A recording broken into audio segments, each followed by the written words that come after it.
নমস্কাৰ সকলোকে আজি অবাতৰিলৈ স্বাগতম জনাইছো।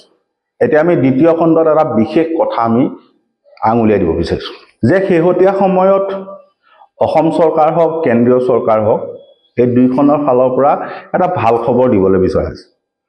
অসম চৰকাৰৰ সেই খবৰৰ ভিত্তিত অসমৰ আগশাৰী সংবাদ মাধ্যমসমূহেও বাতৰি পৰিৱেশন কৰিছে এই বিষয়টো যে অসমত পৰ্যটকৰ সংখ্যা বহু বৃদ্ধি পাইছে, অভাৱনীয় বৃদ্ধি পাইছে বা অসমত পৰ্যটন ক্ষেত্ৰত ভাল দিন ঘূৰি আহিছে বা অসমত পৰ্যটকে ভিৰ কৰিছে।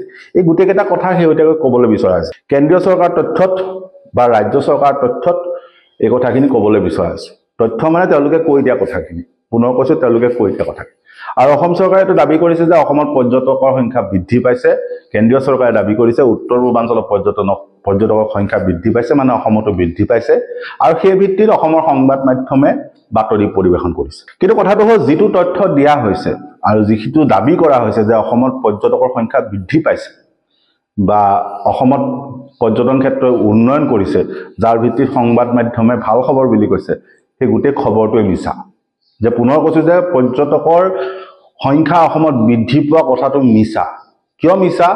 যে পৰ্যটকৰ যিটো হিচাপ কৰা যিটো পৰিসংখ্যা বা যিটো মেথড বা যি ধৰণে পৰ্যটক অসমত কিমান আহিছে হিচাপ কৰা হয়, সেই গোটেই কথাটোৱে ধূসৰ, সেই গোটেই কথাটোৱে অদ্ভুত।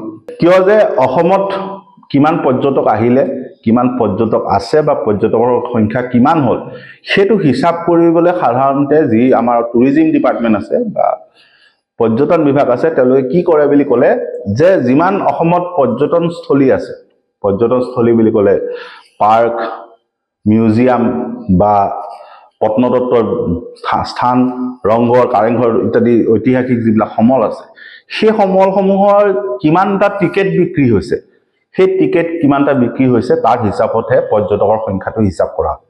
মানে অসমত যিটো বৰ্তমান পৰ্যটক হিচাপ কৰিবলৈ যিটো পৰিসংখ্যা ব্যৱহাৰ কৰা হয়, যিটো মেথড ব্যৱহাৰ কৰা হয় বা যি ধৰণে পৰ্যটকৰ হিচাপ কৰা হয়, সেইটো হিচাপ কোনখিনি কৰা হয়? টিকেটখিনি হিচাপ কৰা হয়। যে আমি ধৰি ললো যে অসমৰ মিউজিয়াম চাবলৈ কেইটা মানুহ আহিলে বা অসমৰ চিৰিয়াখানাত কেইজন দৰ্শনাৰ্থী আহিলে বা ৰংঘৰত কেইজন দৰ্শনাৰ্থী আহিলে। এনেদৰে অসমৰ যিমান পৰ্যটন ক্ষেত্ৰৰ স্থানসমূহ আছে, ঐতিহাসিক স্থান আছে, পাৰ্ক আছে, মৈদাম আছে বা বিভিন্ন ক্ষেত্ৰ আছে, সেই ক্ষেত্ৰসমূহত টিকেট কিমান বিক্ৰী হৈছে তাৰ হিচাপত পৰ্যটকৰ হিচাপটো ধৰা হয়। ৰাষ্ট্ৰীয় উদ্যানত কিমানটা টিকেট বিক্ৰী হৈছে তাৰ হিচাপত ধৰা হয়। কিন্তু ইয়াত এটা সমস্যা আছে। সেই সমস্যাটোৰ বাবে আমি দাবী কৰিছো যে এই গোটেই তথ্যটো ভুল। যে এজন মানুহে অসমত ফুৰিবলৈ আহিলে বা অসমত যদি পৰ্যটক হিচাপে আহে, তেতিয়া তেওঁ কেৱল ৰংঘৰ চাবলৈ নাহে, তেওঁ ৰংঘৰৰ লগত কাৰেংঘৰো চাব। তেনেদৰে যদি তেওঁ গুৱাহাটীলৈ আহে, তেতিয়াহ'লে কেৱল গুৱাহাটীৰ মিউজিয়ামলৈ নাযায়, তেওঁ চিৰিয়াখানালৈও যাব।